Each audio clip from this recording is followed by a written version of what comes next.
पाकिस्तान पर बड़ी आजमाइशें आई, लेकिन ज़राअत हमारी मईशत की रीढ़ की हड्डी है और इन काश्तकारों ने अपनी मेहनत से किसी को भूखा नहीं सोने दिया। जब एटमी धमाके हुए और पाकिस्तान पर सैंक्शंस लगाई गई तो क्या कोई भूखा मरा? कोई भूखा मरा नहीं, इसलिए कि पाकिस्तान के काश्तकार ने इतना गल्ला उगाया कि पाकिस्तान के लोगों का खुराक की जरूरियात पूरी की।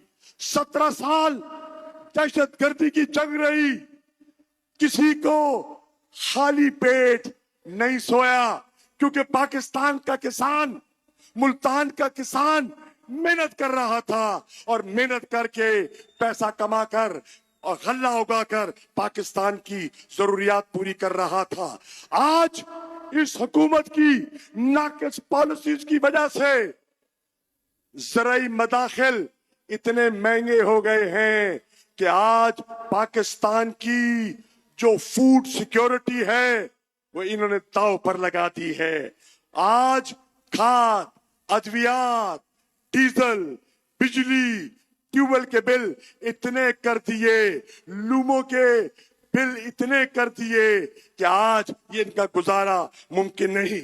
मेरे दोस्तों, 3.5 साल इमरान को हुकूमत के मिलते हैं, उनमें 2 साल कोरोना की वबा आती है, 1 सदी के बाद ऐसी बड़ी आफत आती है, लेकिन खान की कामयाब हिकमत अमली के नतीजे में जानें भी बचती हैं और लोगों के रोजगार का तहफ्फुज भी होता है और पाकिस्तान की सनत को ऐसी मराहत दी जाती है कि जो मईशत का पहिया रवा दवा होता है। आज कैफियत यह है कि इनकी पॉलिसियों से पिछले 5 माह में आपकी सनत 30% कैपेसिटी से कम चल रही है, क्योंकि लोगों का एतमाद उठ गया, सरमायाकारी नहीं हो रही, और जब सरमायाकारी नहीं होगी तो फिर बेरोजगारी में इजाफा होगा या नहीं होगा। जनाबे वाला, आज जब आपकी हुकूमत थी तो रोज टीवी पे प्रोपेगेंडा करते थे खान साहब कि आपकी टीम ना तजर्बाकार है, महंगाई कंट्रोल नहीं कर सकी।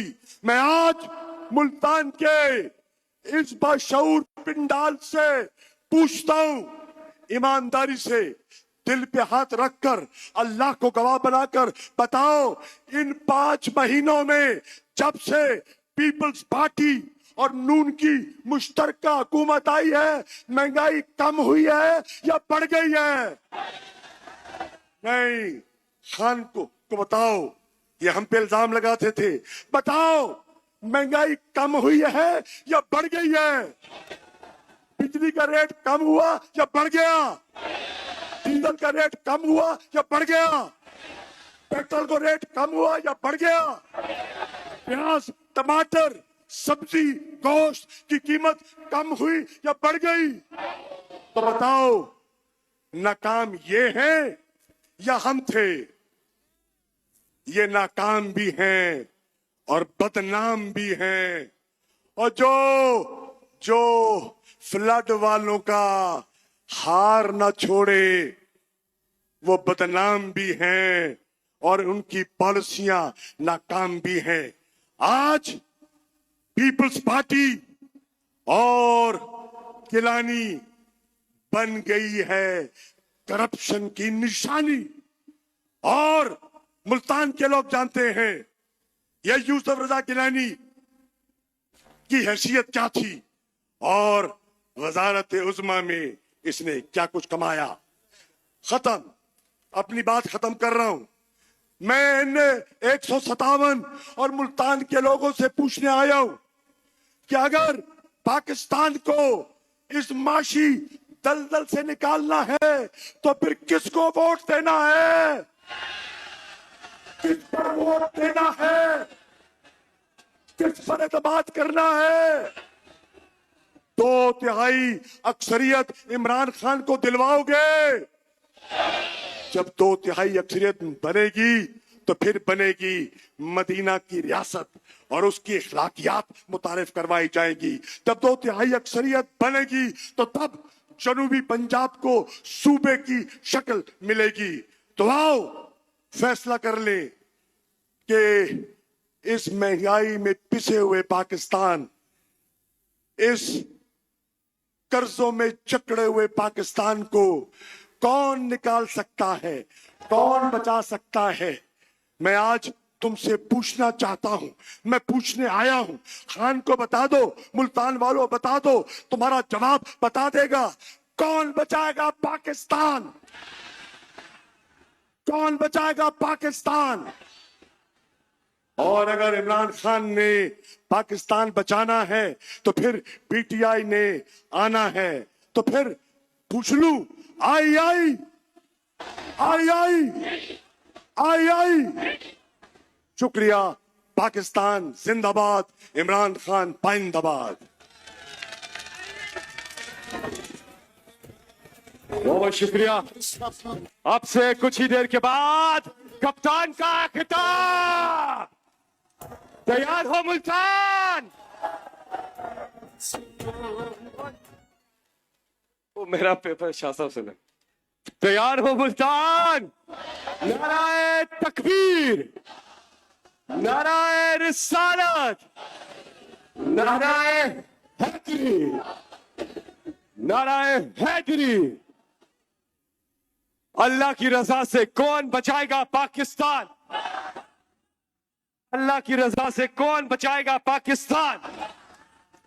और अब मैं जिन्हें दावत खिताब देने जा रहा हूं, आप सबके पुरजोर इस्तकबाल में, खास तौर पे खवातीन के पुरजोर इस्तकबाल में, ये सीट जहां पे इलेक्शन होना था लेकिन भाग गए भगोड़े, फिर भाग गए। कप्तान की मकबूलियत को देखते हुए और जिस तरह से ये कौम इमरान खान के साथ खड़ी है उसको देखते हुए मैदान से भाग गए हैं।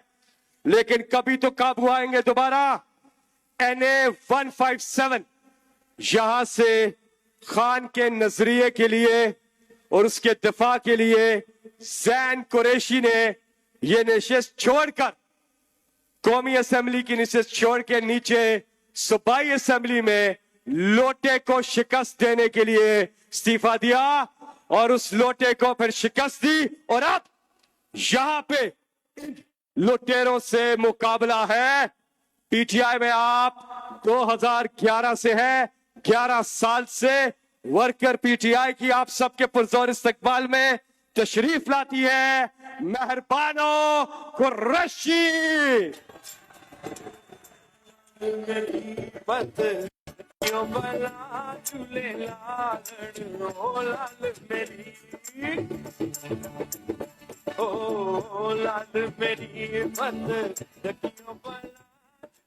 बिस्मिल्लाहिर्रहमानिर्रहीम। अस्सलाम वालेकुम मुल्तान। आज आई थी तो मैं आपसे 11 तारीख पे होने वाली ज़िमनी इंतखाब की बात करने, मगर आते आते पता चला कि ठप्पे लगने से पहले ही वो दुम दबा के भाग गए। तो फिर माने या माने, बल्ला तो चल गया। आर हुआ पार हुआ, तीर का टुकड़ा 4 हुआ। मगर जब भी आएगा इंतखाब, क्योंकि इंतखाब तो आना है, चाहे जिमनी हो चाहे जनरल हो, जब भी इंतखाब आएगा मेरा एक बहुत मुख्तसर सा पैगाम है आपके लिए। ये इंतखाब नुमाइंदों की जंग नहीं, ये इंतखाब खानदानों की जंग नहीं, ये इंतखाब 2 जमातों की जंग भी नहीं, ये इंतखाब जंग है तो 2 नजरियों की जंग। और आज आपने फैसला करना है कि आप किधर खड़े हैं, किसके साथ खड़े हैं। क्या आप उस आदमी के साथ खड़े हैं जिसने हुकूमत कुर्बान कर दी मगर आपका सौदा नहीं होने दिया, या आप उन 13 जमातों के साथ खड़े हैं जो वादे करते आए थे महंगाई मुकाने के, मगर आज जब आप दुहाई देते हैं तो कहते हैं एक रोटी के 4 टुकड़े कर लो। किसका साथ देंगे आप? कैसा पाकिस्तान चाहते हैं आप? बस ये फैसला है। अगर आपको ये फैसला करना है, क्या आप डट के खान साहब के साथ खड़े होंगे, साथ देंगे, डरेंगे तो नहीं, घबराएंगे तो नहीं, झुकेंगे तो नहीं, डट जाओगे, दोगे साथ तो लगाओ फिर नारा आई आई, कौन बचाएगा पाकिस्तान? जी हाँ, इमरान खान साहब ही बचाएंगे पाकिस्तान, क्योंकि इस अवाम ने फैसला कर लिया है कि ये खान साहब के साथ मिलकर नया पाकिस्तान बनाना चाहते हैं। इन्हें बिलावल भुट्टो साहब का वो डूबता, बिलखता, सिसकता पुराना पाकिस्तान नहीं चाहिए जिसकी दुहाई सुनने वाला कोई नहीं। तो बता दो इन्हें कि हम यहीं खड़े हैं, जब भी इंतखाब कराना है करा ले, ठप्पा लगेगा तो सिर्फ बल्ले पे लगेगा। ठप्पे पे ठप्पा, ठप्पे पे ठप्पा, ठप्पे पे ठप्पा। पाकिस्तान, तहरीक-ए-इंसाफ, इमरान खान। शुक्रिया।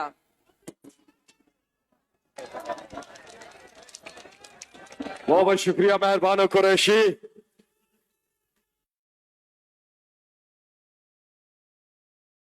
तब्दीली आने रही, तब्दीली ना ना ना ना, कोई तब्दीली नहीं। ये तब्दीली नहीं आ रही, ना आ रही है ना आ गई है। कोई तब्दीली निश्चित नहीं आ रही।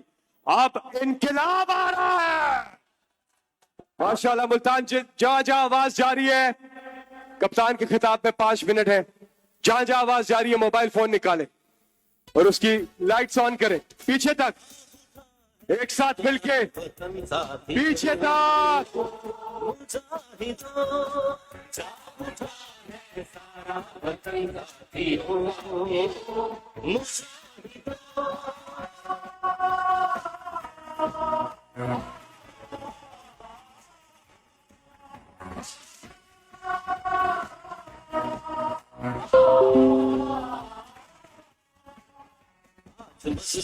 जालिम से टकराएंगे। माशाल्लाह मुल्तान छा गया। अपनी ताकत अब मैं मुल्तान की एक ऐसी शख्सियत को दावत दे रहा हूं जो इमरान खान के साथ काफी अरसे से हर जगह पहुंचते हैं। पिंडी में, हरीपुर, जेलम, फैसलाबाद, गुजरात, सरगोदा, बावलपुर, चिश्तिया जलसे हुए और ये अल्लाह ताला का विर्द करते हैं, अल्लाहू अल्लाहू। और आज मुल्तान जिन जहां से उनका ताल्लुक है, आज यहाँ पे मौजूद है जनाब नजम शराज। तशरीफ लाइए और अल्लाहू सब मिल के जिक्र अल्लाह। मुल्तान, ये कलाम इमरान खान साहब के दिल के बहुत करीब है। हम सब मिलके आज उनको दिखाएंगे कि हम सबका ईमान जाग गया है और हम एक कौम बन चुके हैं। सबके हाथ नजर आएंगे मुल्तान।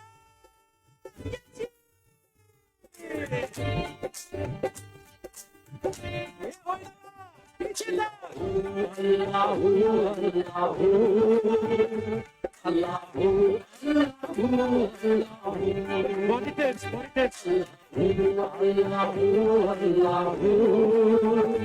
कोई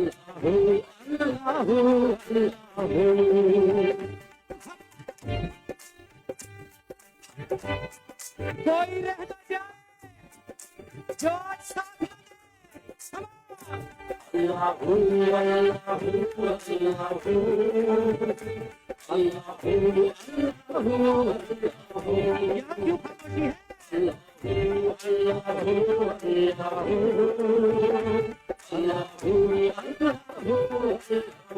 आपको लीडर है ये सभी जब न थी, ये जहां जब न था, ये सभी जब न थी, ये जहां जब न था, ये सभी जब न थी, ये जहां जब न था, ये सभी जब न थी, ये जहां जब न था, चांद सूरज न थे, आसमां जब न था, चांद सूरज न थे, आसमां जब न था, राज़े हक भी किसी पर आया जब न था, राज़े हक भी किसी पर आया जब न था, जब न था कुछ यहाँ, जब न था कुछ यहाँ था, मगर तू ही तू,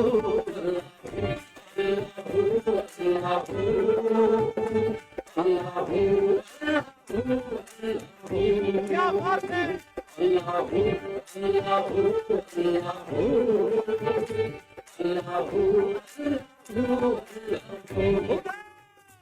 मुझे बेराज पर मुस्तफा, मुझे बेराज पर मुस्तफा, मुझे बेराज पर मुस्तफा, मुझे बेराज पर मुस्तफा, जब ना माबूद बंदे में पर्दा रहा, जब ना माबूद बंदे में पर्दा रहा, जब मलाइक ने हज़रत से झुक कर कहा, जब मलाइक ने हज़रत से झुक कर कहा, सारी मखलूक में, सारी मखलूक में हुस्न हुआ तू ही तू,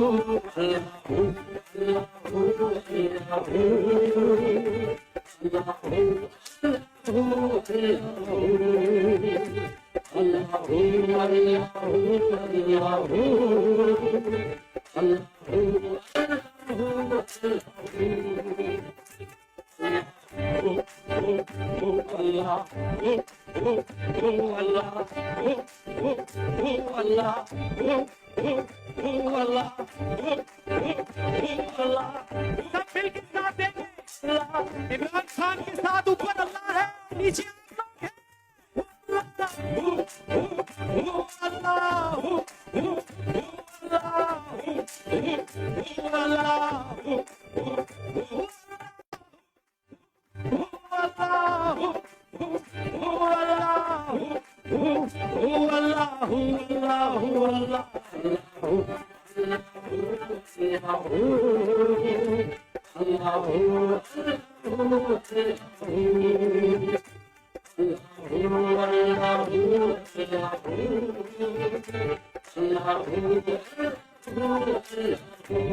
शुक्रिया मुल्तान, आप छा गए हैं।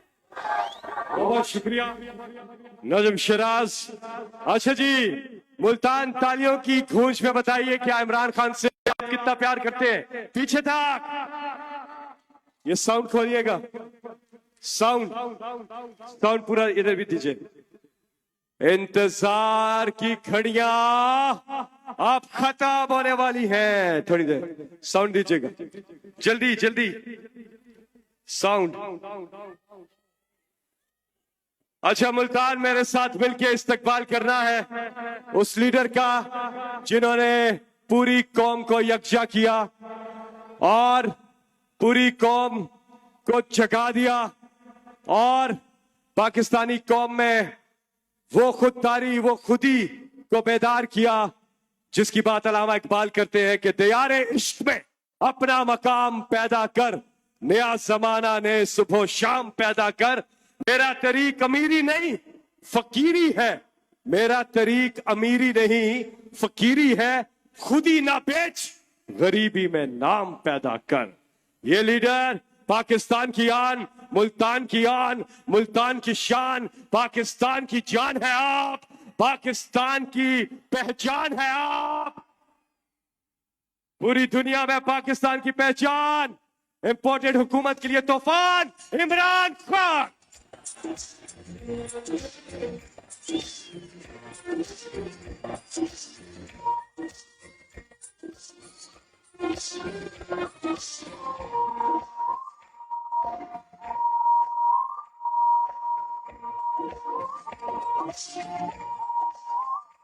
हेलो, बिस्मिल्लाह रहमान रहीम।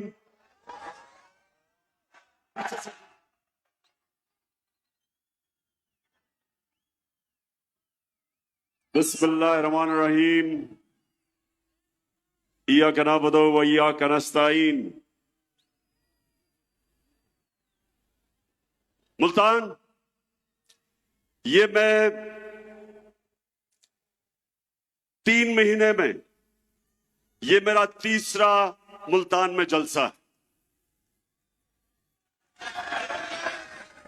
और मुझे हैरत होती है कि जब भी मैं आता हूं मुल्तान में, माशाअल्लाह आपका जज्बा, आपका जुनून, आपका शऊर, हर बारी मुझे जब मुल्तान की ये मैं बेदारी देखता हूं तो मैं आपके जज्बे को, जुनून को सलाम करता हूं।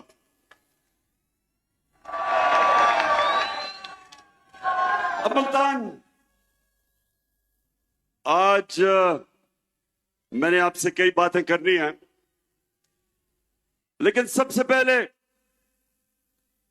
जो मैं देखता हूं, जिस तादाद में आज मुल्तान में हमारी ख्वातीन आई हुई हैं, मैं खास तौर पे आज आपको सलाम भी करता हूं और आप सबके लिए मैं पैगाम, अपनी ख्वातीन के लिए मैं पैगाम जो देना चाहता हूं वो ये कि देखें, अपने बच्चों को आपने खास तौर पे एक चीज समझानी है। नौजवानों, ये आपके लिए भी है। हमने अपने बच्चों को समझाना है कि कोई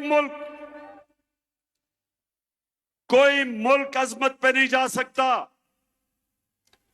तरक्की नहीं कर सकता, उस मुल्क की दुनिया में इज्जत नहीं हो सकती जब तक वो मुल्क अपना मुकाम नहीं समझता, जब तक वो मुल्क एक चीज अपने ज़हन में नहीं डालता कि अल्लाह ने हमें पर दिए, अल्लाह ने हमें पर दिए हैं, हम अशरफुल मखलूकात हैं, सबसे अजीम अल्लाह की मखलूक। कोई जरूरत नहीं है कि हम जमीन के ऊपर चूंटियों की तरह रींगे। जो मैं आपको पैगाम देना चाहता हूं वो ये कि हम सब में अल्लाह ने सलाहियत दी है, हम सब में अल्लाह ने वो ताकत दी है कि हम बड़े बड़े काम कर सकते हैं, हम अपने मुल्क को उठा सकते हैं, हम इसको वो मुल्क बना सकते हैं जो इलामा इकबाल की ख्वाब थी, एक मिसाली इस्लामी रियासत जो दुनिया के अंदर मिसाल बने कि असल में इस्लाम क्या है। तो मैं अपनी बहनों, आप सबको और अपने नौजवानों, खास तौर पे आपको, मैं जो आपको पैगाम देना चाहता हूं वो ये कि अल्लाह आपको एक बड़ा इंसान बनाता है। हम अपनी कमजोरियों की वजह से एक छोटा सा इंसान बन जाते। मैं जब क्रिकेट खेलता था, मेरे से बहुत ज्यादा सलाहियत रखने वाले खिलाड़ी थे, मेरे से ज्यादा टैलेंटेड थे, लेकिन उनकी ख्वाब बड़ी नहीं थी, सोचते नहीं थे बड़ा। जब थोड़ा सा कामयाबी होती थी मुतमईन हो जाते थे या पैसे के पीछे लग जाते थे ये मेरे पाकिस्तानियों एक चीज रखना, ये मेरे कभी लफ्ज ना भूलना, पैसे को इस्तेमाल करना सीखो, पैसे से कभी इस्तेमाल ना होना।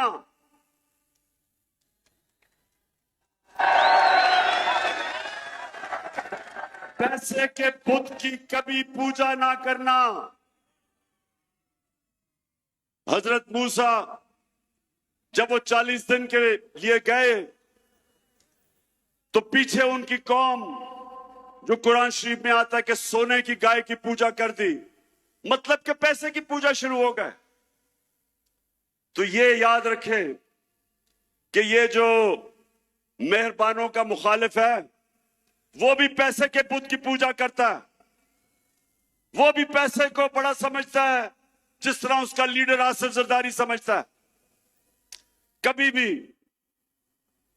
मेरे मुल्तान के पाकिस्तानियों, ला इलाहा इल्लल्लाह का मतलब समझो, स्वाय अल्लाह के। जब आप किसी के चीज के सामने झुकते हैं वो शिर्क है, चाहे वो पैसे का बुत है, चाहे वो खौफ का बुत है। आजकल मेरी टीम के लोगों को, मेरे एमपीज को टेलीफोन आते हैं धमकियों के कि ये पार्टी छोड़ो। मीडिया को धमकियां दी जाती हैं, मीडिया हाउसेस को धमकियां दी जाती हैं, एंकर्स को, सहाफियों को डराया जाता है कि इमरान खान के साथ ना चलो नहीं तो हम ये कर देंगे। तो मेरी कौम, ये सबसे खौफनाक बुत पैसे के बुत के अलावा खौफ का बुत है। खौफ भी एक बड़े इंसान को छोटा बना देता है। आज तक कोई बड़ा खिलाड़ी नहीं निकला जिसने अपने खौफ को काबू नहीं पाया। आज तक कोई बड़ा फौजी नहीं निकला जिसको तगमे मिले हो, जिसने अपने खौफ के बुत के ऊपर काबू ना पाया हो। बड़ा बिजनेसमैन बना जिसको नुकसान से डर, उस डर के ऊपर काबू ना पाया हो। कोई भी इंसान जो अपनी ख्वाब के पीछे जाने से डरता है वो बड़ा इंसान नहीं बनता। और इसलिए मैं जब प्राइम मिनिस्टर था, मैंने रहमतुल आलमीन अथॉरिटी बनाई। उसका मकसद क्या था? क्या मकसद था?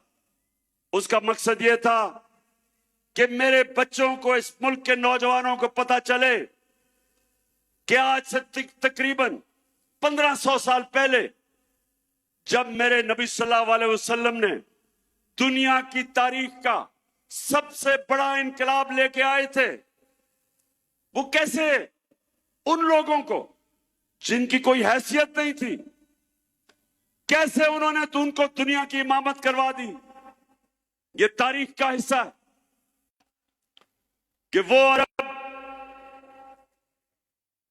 जो मदीना में मक्का में बसते थे, उनके दोनों तरफ दुनिया की उस वक्त की अजीम सुपर पावर्स थी, इनकी हैसियत ही कोई नहीं थी। और मेरे नबी सल्लल्लाहु अलैहि वसल्लम ने मदीना की रियासत में उनको ऐसा तब्दील किया, उनको छोटे से लोगों को बड़े इंसान बना दिया, उनके खौफ खत्म कर दिए। जो अल्लाह के सिवा जिन बुतों की वो पूजा करते थे, बुत खत्म कर दिए। वो लोग परवाज करते करते कई 100 साल तक उन्होंने दुनिया की इमामत की, दुनिया के अजीम तरीन कौम बन गए। इसीलिए अल्लाह हमें हुक्म देता है कि नबी सल्लल्लाहु अलैहि वसल्लम के रास्ते पे चलो। इसलिए नहीं कि आप अल्लाह को फायदा पहुंचाते, इसलिए कि जब आप नबी के रास्ते पे चलते हैं, आप एक छोटा सा आदमी बड़ा इंसान बन जाता है, इंसानों को पर लग जाते हैं।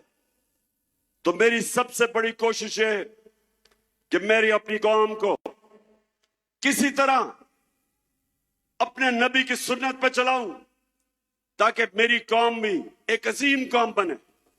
और वो बननी थी जो इलामा इकबाल की ख्वाब थी, और जो मेरे लीडर कायद आजम ने जिसकी जदोजहद की थी, वो एक अजीम कौम थी। वो बननी थी, दुनिया के अंदर मिसाल हमने बनना था। उस रास्ते पे हमें वापस जाना, और उसके लिए मुल्तान हमें हकीकी आजादी की जदोजहद करनी है। हमने अपने मुल्क को आजाद करना। ये जो बैरूनी मुल्क साजिश के तहत चोरों को ऊपर बैठाया, जो बैरूनी मुल्क के गुलाम हैं, जिनके पैसे मुल्क से बाहर पड़े, ये जरदारी और नवाज शरीफ 30 साल से मुल्क का पैसा चोरी करके बाहर ले गए। ये वो लोग हैं जिनके जरिए हमें रिमोट कंट्रोल किया जाता है। ये वो लोग हैं जो दूसरों के बैरूनी मुल्कों के हुक्म पे हमारे फैसले करते हैं। इनमें इतनी जरूरत नहीं कि जब रूस हमें सस्ता तेल बेच रहा था, जब मैं रूस गया और उन्होंने हमें सस्ती गंदम भी देनी थी, सस्ता तेल भी देना था, इन्हों में जरूरत नहीं थी कि इनका जो आका है, जिन्होंने इनको ऊपर बैठाया, जो अमेरिकी साजिश के तहत आए कि कहीं अमेरिका ना नाराज हो जाए, लिहाजा मेरे लोगों को महंगा तरीन तेल, डीजल, पेट्रोल और उसकी वजह से बिजली,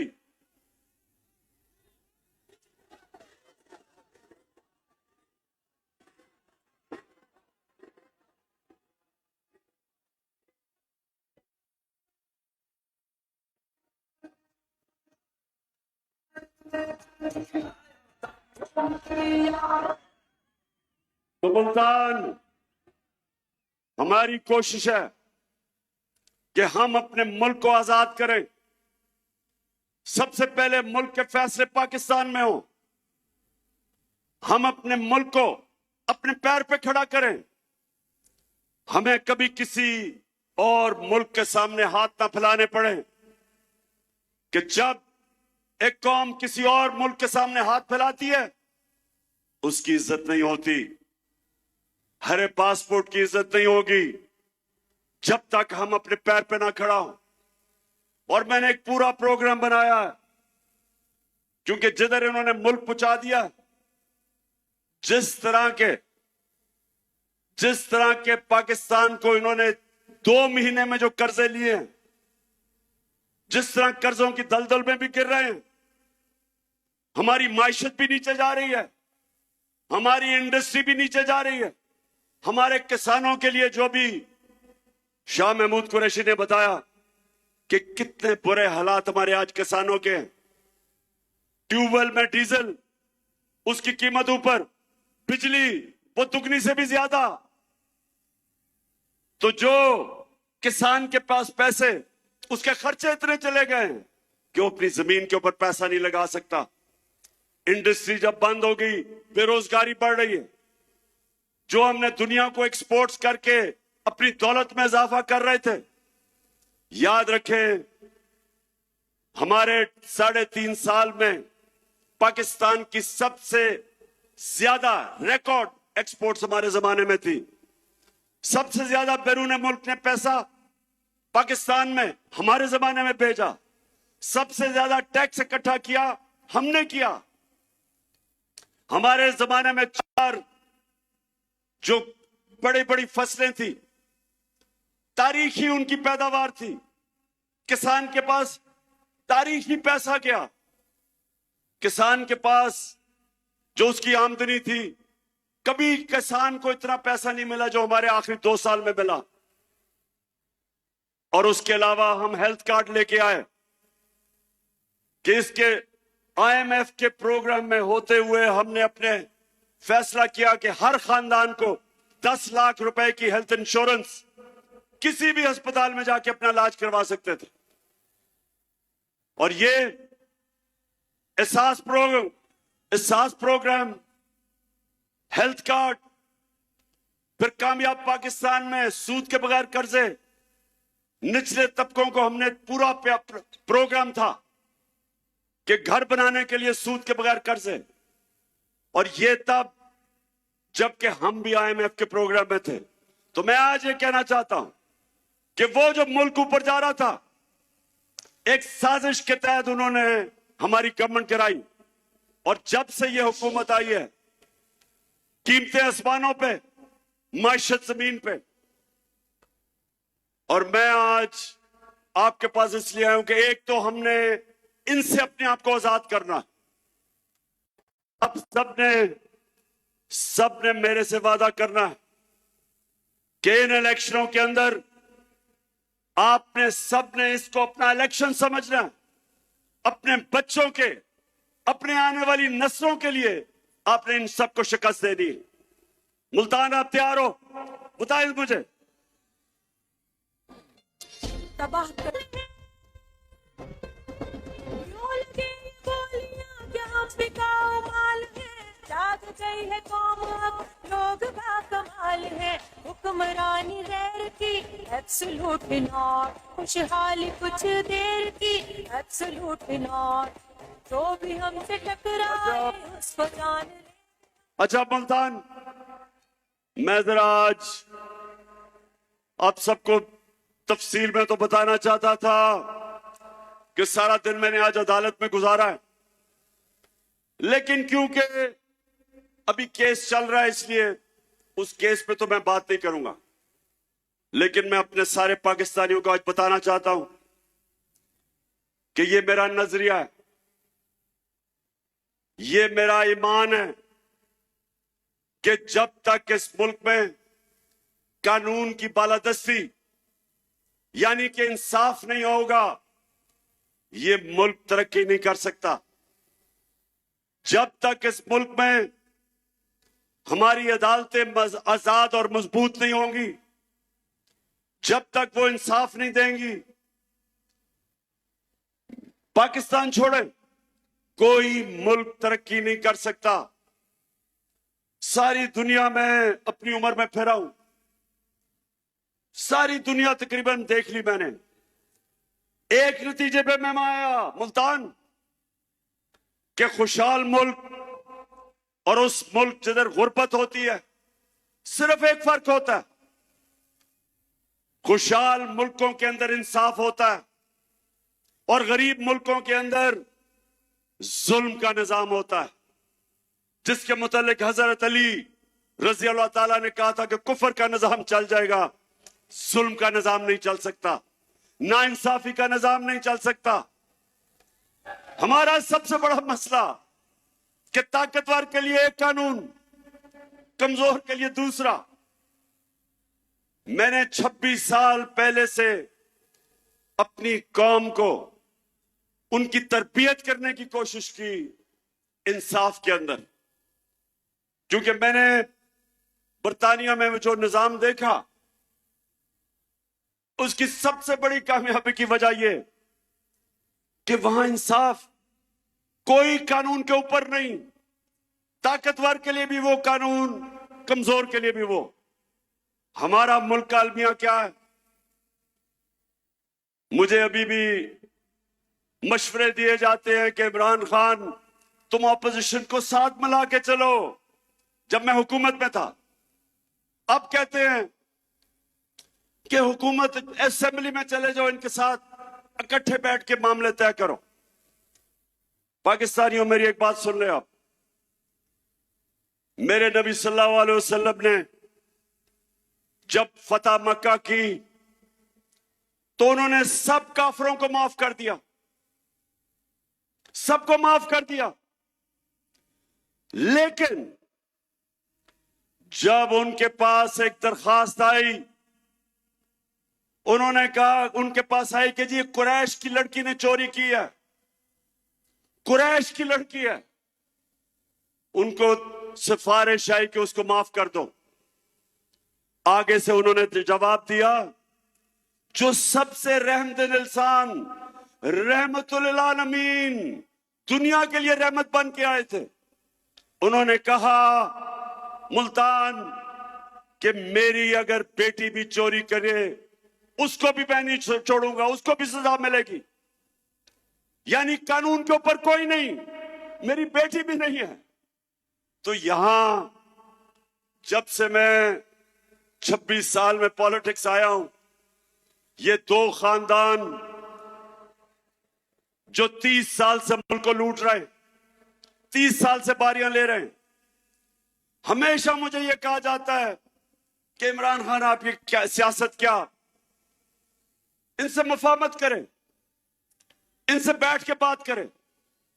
मैं आज अपनी कौम को कहता हूं, मैं हर किसी के साथ बात करने के लिए तैयार हूं, हर किसी के साथ। किसी का नजरिया फर्क है, कोई मेरे खिलाफ नजरियाती तौर पे, हर किसी से मैं बात करने के लिए तैयार हूं, लेकिन चोरों से कभी बात करने के लिए नहीं तैयार।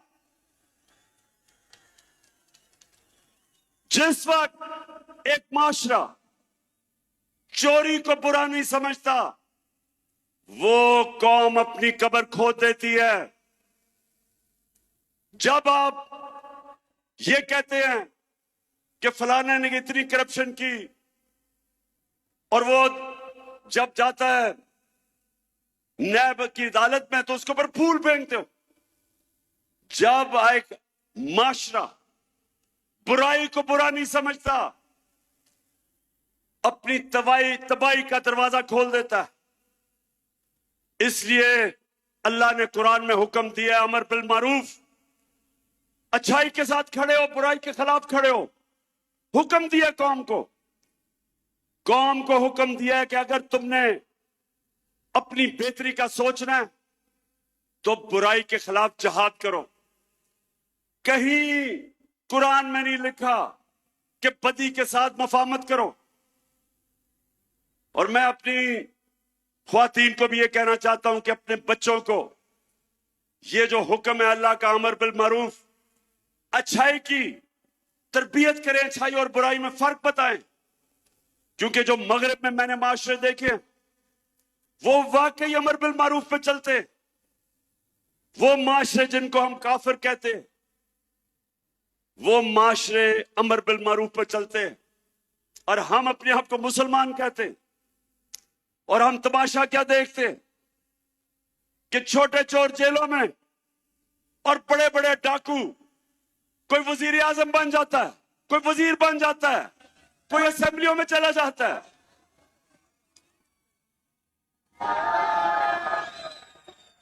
ये है हमारी दूसरी आजादी, हकीकी आजादी की जंग, कि हमने अपने आप को, वो लोग जो माशरे के अंदर फितना है, जो कब्जा ग्रुप है, हमने इनका मुकाबला करना है। क्यों नहीं स्विट्जरलैंड में कब्जा ग्रुप, क्यों नहीं यूरोप में कब्जा ग्रुप? क्योंकि उनकी अदालतें ताकतवर को भी उसी तरह करती हैं जो कमजोर को करती। हर दुनिया का माशरा जो कामयाब है वह ताकतवर को कानून के नीचे लेके आते। हमने एक मिनट, 26 साल पहले मैंने जब पॉलिटिक्स शुरू की थी इसी चीज के ऊपर कि पाकिस्तान में हमने इंसाफ की जंग लड़नी, और मेरा मुकाबला इन दो करप्ट खानदानों के साथ था जो समझते थे कि इंसाफ के ऊपर है। कभी भी नौजवानों, जरा मैं आपको टीवी पर दिखाऊंगा, ये कभी नहीं हुआ कि एक जमहूरियत के अंदर एक पॉलिटिकल पार्टी ने सुप्रीम कोर्ट के ऊपर डंडों से हमला किया। ये कभी नहीं हुआ कहीं। ये जरा अभी देखें,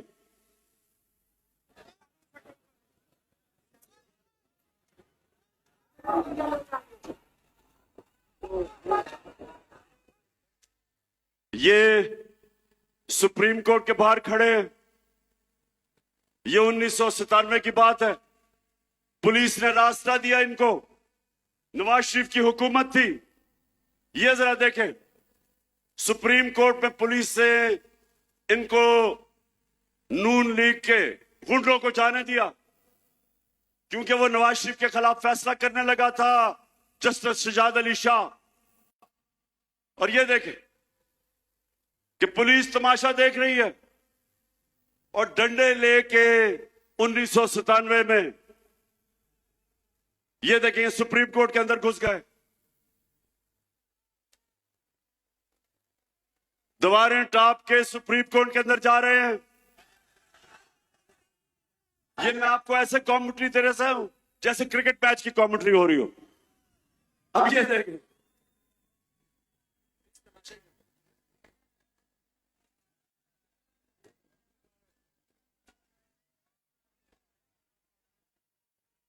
सुप्रीम कोर्ट के ऊपर चढ़ गए और पुलिस तमाशा देख रही है। ये सुने, अब मैं ये आपको क्यों दिखा रहा हूं, ये किसी जमहूरियत में नहीं होता। सजाद अली शाह को उन्होंने सुप्रीम कोर्ट से भगाया, वो जान भी बचा के भागा, जो चीफ जस्टिस था, और फिर इन्होंने जजेस को, बाकियों को पैसा चलाया, ब्रीफ केस चलाए और सजाद अली शाह को हटाया गया। कोई एक्शन नहीं लिया गया इनके ऊपर। और ये वो लोग हैं जो आज मुल्क पे मुसल्लत है और आज कहते हैं चोरी हमने की है, हमें एनआरओ दो, हम कानून से ऊपर है। उधर वो नवाज शरीफ बैठा हुआ लंदन में, वो इंतजार कर रहा है कि पहले मेरे केसेस खत्म करो, फिर मैं दूसरी दफा एनआरओ लेके पाकिस्तान आता हूं। मुझे ये मुल्तान बताओ कि छोटा आदमी तो भैंस चोरी, गाड़ी चोरी, मोटरसाइकिल चोरी, वो तो जेल में। तो जो अरबों रुपए मुल्क के लूट के बाहर जाता है, वो कहता है कि मैं कानून के ऊपर हूं। और ये है जंग, इंसाफ की जंग है पाकिस्तान में। हम सब ने मिलके, जब तक हम इंसाफ नहीं, ताकतवर को कानून के नीचे नहीं लेके आते, ये कौम आजाद नहीं होगी। थानों में जुल्म होंगे, ताकतवर झूठे केस करवाएगा कमजोर पे, थानों में जुल्म, जमीनों पे कब्जे, हर जगह कमजोर आदमी पिसेगा।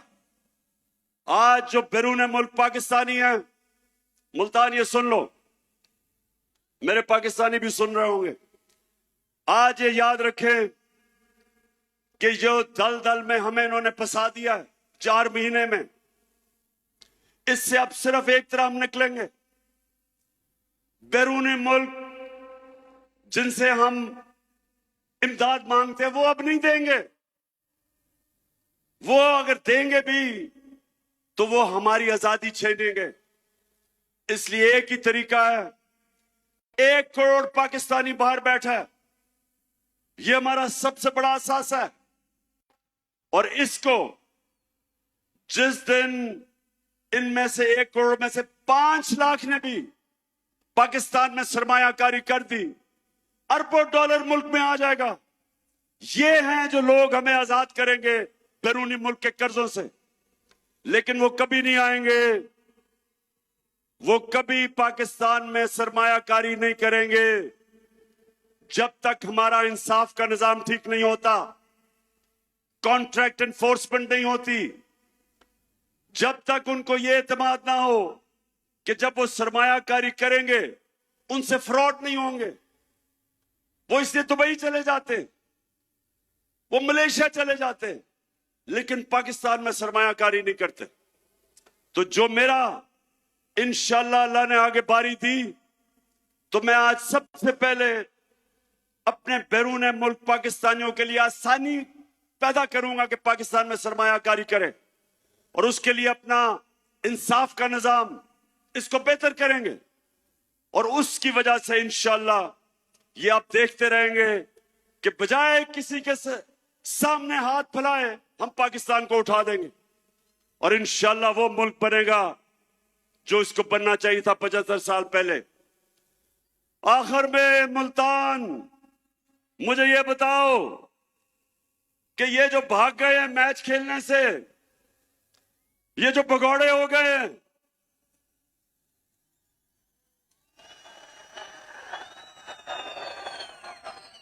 मुझे पूरा यकीन था कि इन्होंने इलेक्शनों से भागना है।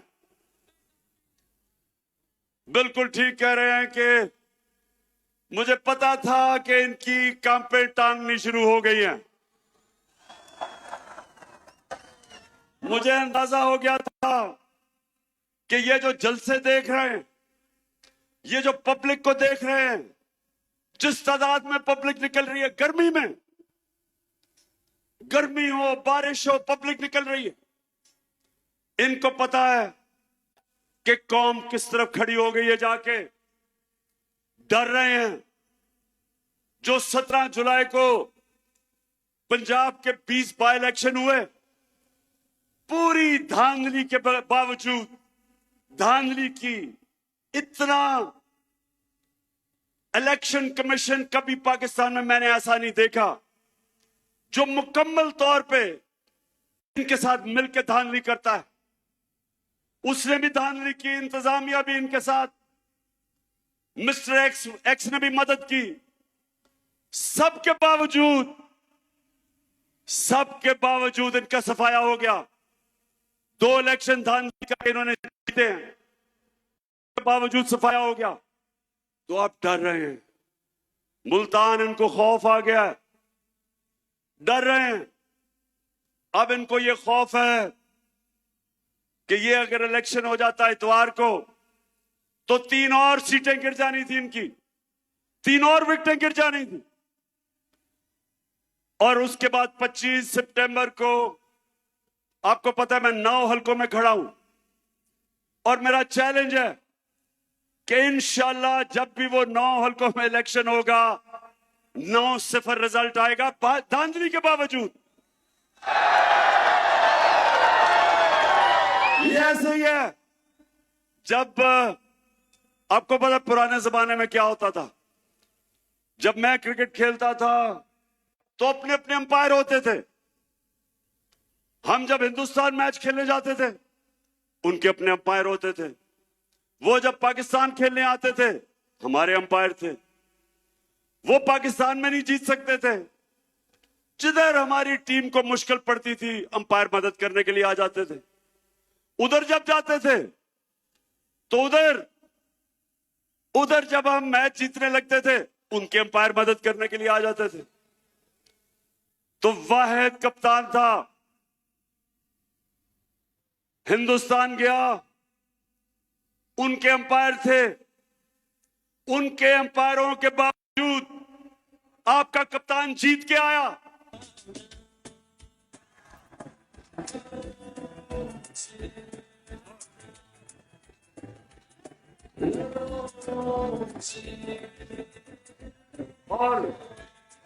और इस बारी मुल्तान, इस बारी पहले हमने 17 जुलाई को जो चीफ इलेक्शन कमिश्नर ने इनके साथ मिलकर बैटिंग की, उसको भी हराया, इनको भी हराया, इंतजामिया भी इनकी थी, उसको भी हराया, और मिस्टर एक्स को भी हराया।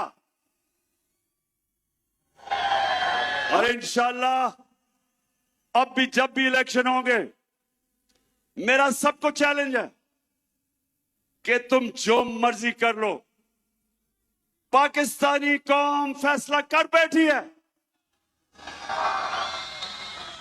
जो मर्जी करो, पूरी कोशिश है इनकी कि किसी तरह इमरान खान को मैच से निकाला जाए। ये हम जब छोटे होते थे ना मुल्तान, हम जब छोटे होते थे तो जब आपस में क्रिकेट मैच खेलते थे, तो जो टीम हार रही होती थी वो विकेटें उठा के भाग जाती थी। ये इन्होंने किया, हार रहे थे, विकेटें उठा के चले गए, मैच ही कैंसिल कर दिया इन्होंने। लेकिन मेहरबानो, मुझे तो बड़ी खुशी हुई कि जिस तादाद में हमारी ख्वातीन आई हैं, मेहरबानों ने सुना, बड़े जलसे किए और अपनी औरतों को। और ये याद रखें, जिस कौम की औरतें बेदार हो जाएं, शऊर आ जाए, वो कौम को कोई गुलाम नहीं बना सकता। फिर से तू डट जा, फिर से वो बल्ला घुमा।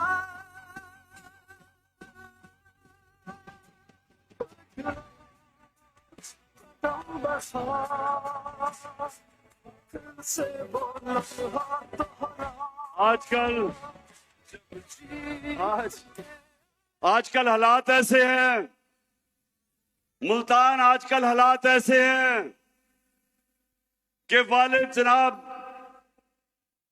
या पीपल्स पार्टी या नून लीग के लिए मेहनत कर रहा है, जब घर आता है तो पता चलता है कि बीवी बच्चे सारे तहरीक इंसाफ में आ गए।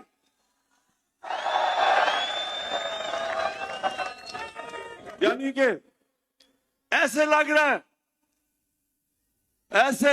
है कि जैसे पुराने जमाने के अंदर जब मेरे नबी सल्लल्लाहु अलैहि वसल्लम ने तबलीग की और लोगों को इस्लाम की तरफ लेके आए और राय हक पे लेके आए, तो एक वक्त ऐसा था कि आदमी कहीं और होता था, घर में औरतें और नौजवान इस्लाम कबूल कर लेते थे। आज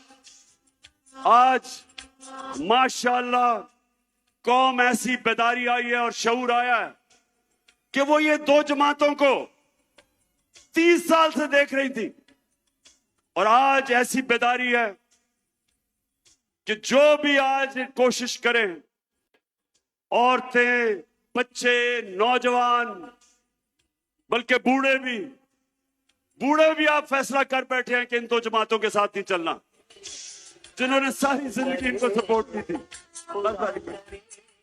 मैं आज मुल्तान आपका हैट्रिक के जलसा किया मैंने, 3 जलसे 3 महीने में। मैं आज आपका शुक्रिया अदा करता हूं, जिस गर्मी में और जिस सुकून में और जिस शऊर से आपने मेरी बातचीत सुनी, मैं आपका शुक्रिया भी अदा करता हूं। आएंगे मुल्तान, आपने मेरे से वादा करना है कि इनको ऐसा फेंटा लगाना है, ऐसी शिकस्त देनी है कि अगले इलेक्शन में आपने 2/3 अक्सरियत तहरीक इंसाफ को दिलवानी है, 2/3 अक्सरियत, ताकि हम इस मुल्क में वही हकीकी आजादी का इनकलाब ला सके। पाकिस्तान जिंदाबाद।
जब भी मैं आता हूं मुल्तान में, माशाअल्लाह आपका जज्बा, आपका जुनून, आपका शऊर हर बारी मुझे